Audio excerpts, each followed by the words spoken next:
আজকে ভিডিওতে চর্চা হবে যে রাজ্যের যে সমস্ত অস্থায়ী কর্মচারী আছে তাদের কি কেন্দ্রে নরেন্দ্র দামোদর দাস ভাই মোদী সরকার, কেন্দ্রীয় সরকার যে ন্যূনতম যে আইন তৈরি করেছে 2024 নভেম্বর মাসে, সেই বিষয়ে যদি আমরা দেখি, শুধু শ্রমিকের যে আইনটা সেটা যদি লাগু করে তাহলে এ রাজ্যের অস্থায়ী কর্মচারীদের মিনিমাম বেতন কিন্তু চলে যাবে ওদিকে 18 থেকে 24,000 টাকা। তার কারণটা হচ্ছে, আমরা এক নজরে সেই বিষয়টি জানিয়ে দিচ্ছি যে ন্যূনতম প্রতিদিন পাবেন 783 টাকা, মানে মান্থলি হচ্ছে 20,358 টাকা। আর শ্রমজীবী পেশাদার যারা হচ্ছে 868 টাকা পার ডে, মান্থলি 22,568 টাকা। এবং দক্ষ শ্রমিক পার ডে 868 টাকা, মান্থলি 22,586 টাকা।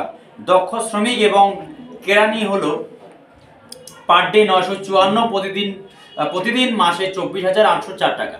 এই বিষয়ে আজকে কেন কথা বলছি, যে কেন্দ্র যদি পারে তারা রাজ্য পারে না কেন? নাকি এক বা একাধিক জনমুখী প্রকল্পের উপরে যেভাবে রাজ্যের মাননীয় মুখ্যমন্ত্রী মমতা বন্দ্যোপাধ্যায় তিনি নিজের মতন করে সদ ইচ্ছায় দেখান এবং বারবার তিনি তাদের ভাতা বৃদ্ধির কথা তিনি ঘোষণা করেন, এবং এই বাজেটেও, রাজ্য বাজেটেও কিন্তু ভাতা বৃদ্ধি হবে, এবং কার ভাতা বৃদ্ধি হবে সেটা আপনারা খুব ভালো করে জানেন।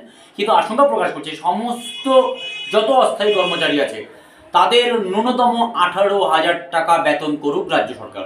একটা বিষয় আপনাদের মাথায় রাখতে হবে, যে পরিমাণে জিনিসপত্রের দাম বাড়ছে, আজকে বিভিন্ন যে ভাতা, তারপরে হচ্ছে বিভিন্ন অনুদান, হ্যাঁ, সরকারের যে পরিমাণে ব্যয় হচ্ছে, যেমন তোমার লক্ষ্মীর ভাণ্ডার হোক বা রাজ্য সরকারের কৃষক বন্ধু হোক, মানে যার তোমার হচ্ছে 1 ডিসিমল বা 2 ডিসিমল জমি আছে সেও কৃষক, তাকেও দেওয়া হচ্ছে টাকা। তো এরকম এই দুটি কৃষক বন্ধু বা লক্ষ্মীর ভাণ্ডারে যে পরিমাণে কাজ না করেও মানুষ হাজার হাজার কোটি টাকা কিন্তু চলে যাচ্ছে, কিন্তু যারা আজকে দীর্ঘদিন ধরে অস্থায়ী পদে কাজ করছে তাদের কিন্তু অবস্থা এতটাই বাংলার খারাপ। তাই আমরা আজকে দৃষ্টি আকর্ষণ করছি যে কেন্দ্রে নরেন্দ্র মোদী সরকার যদি পারে ন্যূনতম মজুরি 24,000 টাকা করা, তাহলে এ রাজ্যের মুখ্যমন্ত্রী মাননীয় মমতা বন্দ্যোপাধ্যায় কেন পারেন না এই অস্থায়ী কর্মচারীদের?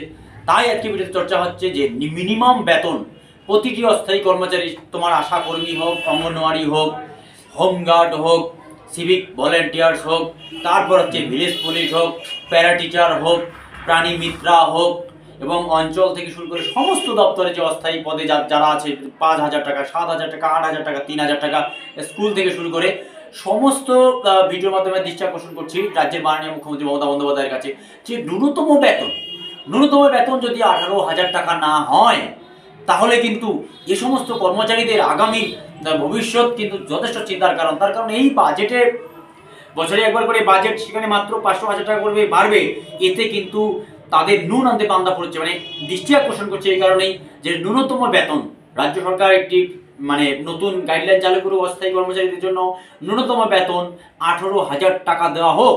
তা না হলে কিন্তু এই সমস্ত কর্মচারীদের পক্ষে চলা খুব ভেরি রাফ অ্যান্ড টাফ হয়ে যাচ্ছে। যদি এই সমস্ত ভিডিও ভালো লাগে, চ্যানেলটিকে লাইক, শেয়ার, কমেন্ট এবং সাবস্ক্রাইব করতে ভুলবেন না। আজ এ পর্যন্তই।